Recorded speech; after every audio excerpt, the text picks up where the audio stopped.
Hey guys, welcome back to my channel. तो आज के इस जल्दी जल्दी वाले वीडियो में हम जो है फटाफट से लिविंग वर्ल्ड को कंप्लीट करने वाले हैं। एंड गाइस, ये नोट्स मैंने गूगल से लिए हैं, ठीक है। मैंने सब देख लिया है एक्चुअली में, क्योंकि मुझे ना स्टार्टिंग वाला पार्ट यहीं से पढ़ाना था। बाकी मतलब व्हाट इज़ लिविंग वाला, ठीक है। बाकी जितना भी पार्ट है वो हम एनसीईआरटी से ही पढ़ेंगे। बाकी मैं आपको जो है बहुत सारी चीज़ें इसमें बहुत ही प्यार से दिखाई गई हैं। एंड ये नोट्स आपको मैं टेलीग्राम चैनल पर शेयर कर दूँगी, उसकी लिंक मैं डिस्क्रिप्शन में डाल दूँगी। तो प्लीज़ प्लीज़ प्लीज़ जाके उसको जॉइन करके ये नोट्स ले लेना। जॉइन भी मत करना, मैं तो बोल रही हूँ नोट्स डाउनलोड करके एक बार रीड कर लेना एंड देन उसके बाद आप एनसीईआरटी को रीड कर लेना, ठीक है। And you will be done with this chapter. ऐसे ही करके मैं और भी चैप्टर्स का डालूँगी जल्दी जल्दी। अभी हम शुरू करते हैं द लिविंग वर्ल्ड, क्योंकि हमें बहुत जल्दी जल्दी इसको ख़त्म करना है। तो guys, let us start with the living world. सबसे पहले तो हम अगर बात करें लिविंग वर्ल्ड की, देखो सबसे पहले जब हम बात करते हैं लिविंग वर्ल्ड की, तो लिविंग वर्ल्ड का मतलब क्या होता है? Living organisms. एंड देखो, जब भी हम मतलब लिविंग ऑर्गेनिजम्स की बात करते हैं या फिर लिविंग वर्ल्ड की बात करते हैं, तो आपने कभी ना कभी तो ये ऐसा सोचा होगा कि देखो आपके आसपास जो है नॉन लिविंग लिविंग सारी चीज़ें होती हैं, लेकिन आप किस तरीके से ये पहचान पाते हो कि भाई ये चीज़ लिविंग है और ये चीज़ नॉन लिविंग है? तो it is because of the characteristics, जो उनके जो कैरेक्टरिस्टिक्स फीचर होते हैं ना, उसकी वजह से आप जो है डिस्टिंग्विश कर पाते हो between living and non living. So the characteristics of living organism अपने पास क्या क्या आती हैं? सबसे पहला आता है ग्रोथ। ग्रोथ का मतलब होता है मास और नंबर ऑफ सेल्स का बढ़ना। ये जो है ये ट्विन कैरेक्टरिस्टिक्स होते हैं किसी भी एक सेल के। ग्रोथ का मतलब सिंपली होता है मास का बढ़ना या फिर नंबर ऑफ सेल्स का बढ़ना, दैट इज़ ग्रोथ। जैसे कि हमारे जो प्लांट्स होते हैं वो भी सेल डिवीजन के थ्रू ग्रोथ करते हैं and continuously through out their life वो ग्रो करते रहते हैं। लेकिन जब हम एनिमल्स की बात करते हैं तो जो ग्रोथ होती है वो एक सर्टेन एज तक होती है, उसके बाद तो वो मर जाते हैं, ठीक है। अब देखो ग्रोथ में क्या होता है ना कि अपने पास क्या होता है कि जो नॉन लिविंग ऑब्जेक्ट्स होते हैं, ठीक है, उनमें भी एक्यूमुलेशन ऑफ मटेरियल होता है सरफेस पर। और लिविंग ऑर्गेनिज्म में जो ग्रोथ होती है वो इनसाइड होती है। यानी कि अगर नॉन लिविंग्स की ग्रोथ करो, नॉन लिविंग्स की ग्रोथ के बारे में बात करोगे, तो नॉन लिविंग्स में जो ग्रोथ होती है वो एक्सटर्नल होती है, यानी कि वो एक एक्सट्रिंसिक फीचर होती है। वहीं अगर हम एक लिविंग ऑर्गेनिज्म की बात करें तो जो ग्रोथ होती है वो इनसाइड से होती है, यानी कि ये एक एक्सट्रिंसिक नहीं इंट्रिंसिक प्रॉपर्टी है, ठीक है। तो यहाँ पे ये क्या कह रहा है, अपने पास दो तरीके की प्रॉपर्टी होती है। एक होती है इंटेंसिव प्रॉपर्टी और एक अपने पास मतलब दो तरीके की अपने वो होती है। देखो यहाँ पे ओके, अपने पास क्या होता है ना, एक होता है अपने पास डिफाइनिंग फ़ीचर किसी भी एक ऑर्गेनिज्म का, और एक होता है अपने पास non defining feature. Defining feature वो फ़ीचर्स होते हैं जो सिर्फ़ और सिर्फ लिविंग ऑर्गेनिज्म में प्रेजेंट होते हैं विदाउट एनी एक्सेप्शन, तो उन फ़ीचर को हम डिफाइनिंग फ़ीचर कहते हैं। बट नॉन डिफाइनिंग फ़ीचर्स वो फ़ीचर्स होते हैं जो कि लिविंग के अंदर तो प्रेजेंट होते हैं, साथ साथ में ये नॉन लिविंग के अंदर भी प्रेजेंट होंगे या फिर इनके कुछ ना कुछ एक्सेप्शंस होते हैं। तो अगर हम ग्रोथ की बात करें ना, तो ग्रोथ जो होता है ना, it is an non defining process. ये एक नॉन डिफाइनिंग प्रोसेस होता है। ऐसा इसलिए कहा क्योंकि देखो ग्रोथ जो है वो लिविंग में भी हो रही है, लेकिन अगर आप एक नॉन लिविंग ऑब्जेक्ट को देखोगे, जैसे माउंटेन को अगर देखोगे, तो माउंटेन मान लो कि आप कुछ महीने पहले गए थे तो उसका साइज़ इतना सा था, लेकिन जब आप बहुत 10 महीने बाद और गए तो आपने देखा कि इसका साइज़ तो इतने से इतना बढ़ गया, यानी कि डिपोजिशन ऑफ मटेरियल की वजह से। तो इनने भी एक तरीके से ग्रोथ तो करी है। तो इसलिए हम कहते हैं कि जो ग्रोथ होता है ना वो एक डिफाइनिंग फीचर नहीं होता लिविंग का। बस आपको इतना समझना है, बिकॉज इसके एक्सेप्शन कह लो या फिर ऐसा कह लो कि डिफाइनिंग ये इसलिए नहीं हो सकता बिकॉज नॉन लिविंग ऑब्जेक्ट के अंदर भी ग्रोथ होती है, ठीक है। ठीक है, ये फालतू है, इसको मत पढ़ना, इसको मत पढ़ना। अब चलो, अब हम बात करते हैं रिप्रोडक्शन की। तो रिप्रोडक्शन का क्या मतलब होता है? प्रोजेनी का प्रोडक्शन करना, दैट इज़ रिप्रोडक्शन, ठीक है ना। यानी कि अपने ऑफस्प्रिंग को जन्म देना रिप्रोडक्शन कहलाता है। अब जो ऑर्गेनिज्म है वो एसेक्सुअली भी रिप्रोड्यूस कर सकता है एंड सेक्सुअली भी रिप्रोड्यूस कर सकता है, ये सबको पता है, ठीक है। देखो हमारे पास क्या होता है ना कि अगर हम दो टाइप्स के ऑर्गेनिज़म्स की बात करते हैं, अगर मैं यूनिसेलुलर ऑर्गेनिज़म की बात करती हूँ या फिर मैं मल्टीसेलुलर ऑर्गेनिज़म की बात करती हूँ, तो देखो यूनिसेलुलर ऑर्गेनिज़म में क्या होता है ना कि जो ग्रोथ होती है ना, उसका मतलब क्या होता है, सेल का नंबर या फिर मास में बढ़ना। तो यूनिसेलुलर ऑर्गेनिज़म में क्या होता है कि अगर जो एक सेल है, ठीक है, अगर एक सेल का जो है मास बढ़ रहा है, नंबर ऑफ़ सेल्स बढ़ रहे हैं, तो फाइनली क्या होता है, 2 पार्ट्स में डिवाइड हो जाता है। 1 मिनट। ओके, तो देखो अगर हम यूनिसेलुलर ऑर्गेनिज़म की बात करते हैं, तो यूनिसेलुलर ऑर्गेनिज़म में क्या होता है कि अगर एक सेल जो है वो ग्रोथ कर रहा है, तो वो साथ ही साथ क्या बन जाता है, डिवाइड भी कर जाता है। यानी कि यूनिसेलुलर ऑर्गेनिज़म में हम ये कह सकते हैं कि जो ग्रोथ और रिप्रोडक्शन होते हैं वो सेम होते हैं।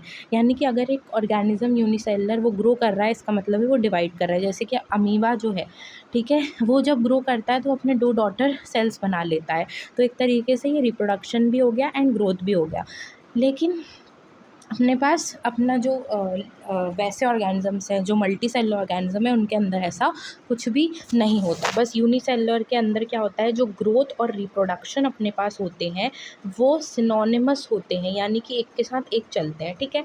अब देखो, अब अपने पास अगर हम बहुत सारे ऑर्गेनिज़म्स की बात करें, देखो सबसे पहले तो जो रिप्रोडक्शन होता है ना, it is an non defining feature. ये एक नॉन डिफाइनिंग फीचर होता है, ये डिफाइनिंग फीचर नहीं होता। ऐसा मैंने इसलिए कहा बिकॉज़ ऐसा नहीं है कि नॉन लिविंग भी ग्रोथ रिप्रोडक्शन करते हैं, बट इसके कुछ एक्सेप्शंस होते हैं। यानी कि बहुत सारे ऐसे ऑर्गेनिजम्स होते हैं जो कि रिप्रोड्यूस नहीं करते, जैसे कि म्यूल खच्चर हो गया, वर्कर हनी बीज हो गई, इनफर्टाइल ह्यूमन कपल्स हो गए। तो ये ऐसे लोग हैं जो कि रिप्रोड्यूस नहीं कर पाते, यानी कि बच्चा पैदा नहीं कर सकते। तो ये एक रिप्रोडक्शन का एक्सेप्शन बन जाता है। एंड मैंने आपसे बोला था कि जो defining and non defining feature होते हैं वो ऐसे फीचर्स होते हैं। डिफाइनिंग फीचर वो होता है जो कि लिविंग के अंदर ही प्रेजेंट होता है सिर्फ, तो वो फीचर डिफाइनिंग फीचर होता है। Where is non defining feature वो फीचर होता है जो कि लिविंग के अंदर तो प्रेजेंट है, साथ साथ या तो वो नॉन लिविंग के अंदर भी प्रेजेंट हो सकता है, या तो उसके कुछ एक्सेप्शंस हो सकते हैं। तो रिप्रोडक्शन के एक्सेप्शंस हैं, that's why it is an non defining feature. अब हम बात करते हैं मेटाबॉलिज़्म की। तो मेटाबॉलिज़्म देखो एक डिफाइनिंग फ़ीचर होता है, बिकॉज़ इसके कोई एक्सेप्शंस नहीं होते। और साथ ही साथ हम ये कहते हैं कि ये डिफाइनिंग फ़ीचर इसलिए होता है बिकॉज़ ये सिर्फ़ एक ये लिविंग ऑर्गेनिज़्म के अंदर ही हो सकता है। तो चलो जब बात करते हैं मेटाबॉलिज़्म की, तो अगर हम मेटाबॉलिज़्म की बात करते हैं तो बहुत बड़े ही ध्यान से सुनना कि मेटाबॉलिज़्म का मतलब होता है जो सम टोटल ऑफ रिएक्शंस आपके बॉडी के अंदर, एक लिविंग सिस्टम, यानी कि आपके अंदर जो बॉडी के अंदर जो सारी रिएक्शंस चलती हैं, कौन सी रिएक्शंस चलती हैं, कैट मेटाबॉलिक रिएक्शंस जो चलती हैं, जो कि 2 तरीके की होती हैं। एक होती है एनाबॉलिक रिएक्शन और एक होती है कैटाबॉलिक रिएक्शंस। तो इन रिएक्शन को हम मेटाबॉलिज़्म कहते हैं, ठीक है। ओके, अब देखो isolated metabolic reactions in vitro are not living things but they are living reaction. अब बहुत लोग ऐसा कहेंगे कि ये तो एक हम जो है लेबोरेटरी के अंदर अगर हम हमारी मेटाबॉलिक रिएक्शंस करवाएं, बॉडी के अंदर प्रेजेंट एंजाइम्स को अगर हम बाहर टेस्ट ट्यूब के अंदर जो है डाल दें और वहाँ पे रिएक्शंस करवाएं, तो हो सकता है आप लोगों को ये लगे कि वो तो एक लिविंग रिएक्शन हो गया, वो जो कि नॉन लिविंग के अंदर हो रहा है। बट ऐसा बिल्कुल भी नहीं है। देखो आइसोलेटेड मेटाबॉलिक रिएक्शंस में जो अपने पास जब जब इन विट्रो हम रिएक्शन कर रहे हैं, तो वो लिविंग रिएक्शन हो सकता है, लेकिन वो एक लिविंग सिस्टम के अंदर नहीं हो रहा है, ठीक है। अब देखो हमारे पास जो ये है, ये एनाबॉलिज्म, कैटाबॉलिज्म एंड एम्फीबॉलिज्म वगैरह है, ये तो आप छोड़ दो। हाँ, हाँ, तो दिस इज़ मेटाबॉलिज्म, ठीक है। अब इसका मैं आपको पैराग्राफ भी एक बार समझा दूँगी, हो सकता है कि आपको अच्छे से समझ में ना आया हो, बट ये आपको डिफरेंस बहुत ही अच्छे से पता है। एनाबॉलिज्म का मतलब होता है कि जब हमारे पास क्या होते हैं, अ हमारे पास कुछ रिएक्शंस मिलके एक प्रोडक्ट हमको दे रहे हैं। कैटाबॉलिज़्म का मतलब है हम किसी चीज़ को तोड़ रहे हैं, ठीक है? तो जिसकी वजह से एनर्जी रिलीज़ हो रही है।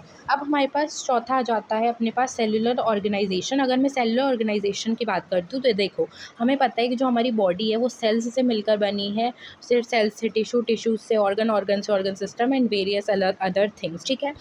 हमारे पास जो ऑर्गेनिज़म्स हैं वो यूनिसेलुलर भी हो सकते हैं, मल्टी सेलुलर भी हो सकते हैं एंड ए सेलुलर भी हो सकते हैं, जैसे कि वायरस जो है वो एक लिविंग नहीं होता, इट इज़ एन मतलब ये लिविंग सेल नहीं होता है, ठीक है। अब यहाँ पे ध्यान से एक चीज़ को नोटिस करना कि देखो अपने पास क्या होता है ना कि अपने पास जब सेल्स जो होते हैं ना, ये कंबाइन करके टिश्यूज़ बनाते हैं, तो इन दोनों की जो प्रॉपर्टीज़ होती हैं ये बहुत ही ज़्यादा डिफरेंट होती है, यानी कि एक इंडिविजुअल सेल की जो प्रॉपर्टी है in comparison to the tissue वो बहुत ही अलग होती हैं, ठीक है। क्योंकि अगर एक सेल है, मान लो वो कुछ एक्सक्रीशन का काम कर रहा था, ठीक है, कुछ भी मतलब कुछ भी फंक्शन कर रहा था, जब आपने उसको जोड़ के एक सिस्टम बना दिया, जैसे कि डाइजेस्टिव सिस्टम है, अब आप डाइजेस्टिव सिस्टम के अंदर आप स्टोमक का फंक्शन देखो, आप किसी भी चीज़ का फंक्शन देखो, सबका फंक्शन एक सेल के अगर हम कॉन्टेक्स्ट में बात करें तो वो अलग है, लेकिन जब हम उनको डाइजेस्टिव सिस्टम कह देते हैं तो उसका मतलब है कि खाने को पचाना।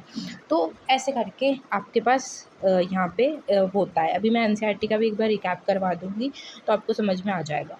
अब बात करते हैं कॉन्शियसनेस की। कॉन्शियसनेस का मतलब होता है कि ऐसी एबिलिटी एक ऑर्गेनिज्म की जिससे वो अपने एनवायरनमेंट को सेंस कर पाए और उसके अकॉर्डिंग वो रिस्पॉन्स कर पाए, ठीक है। जैसे कि light, water, temperature, other organisms, chemicals, pollution etcetera. तो ये जो एबिलिटी होती है जिससे हम जो है हमारे इन्वायरमेंट को सेंस करते हैं और उसके अकॉर्डिंग हम स्टिमुलाई देते हैं, रिएक्ट करते हैं, ठीक है। जैसे कि आपका अगर हाथ जो है वो गर्म पानी में चला जाता है तो एकदम से आप जो है रिएक्ट कर देते हो, आप जो है चिल्लाने लगते हो, आप हाथ जो है वो बाहर निकाल लेते हो। तो दैट इज़ कॉन्शियसनेस, ठीक है।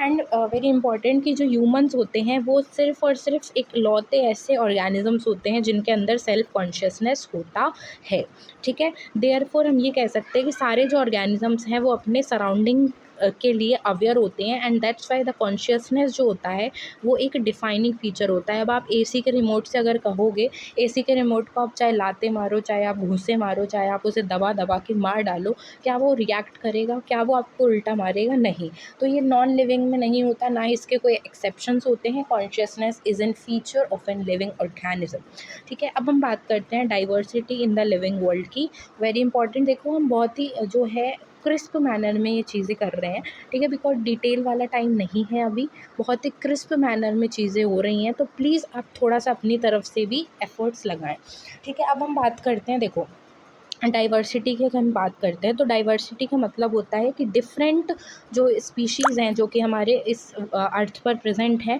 अलग अलग तरीके की जो number and types of organism जो कि अर्थ पर प्रेजेंट है उसे बायोडाइवर्सिटी कहा जाता है, ठीक है। जो नंबर ऑफ स्पीशीज़ जो कि आज तक हम डिस्क्राइब कर चुके हैं वो है 1.7 टू 1.8 मिलियन स्पीशीज़, ठीक है।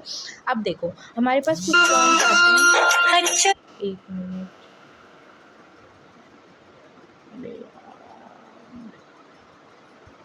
एक मिनट,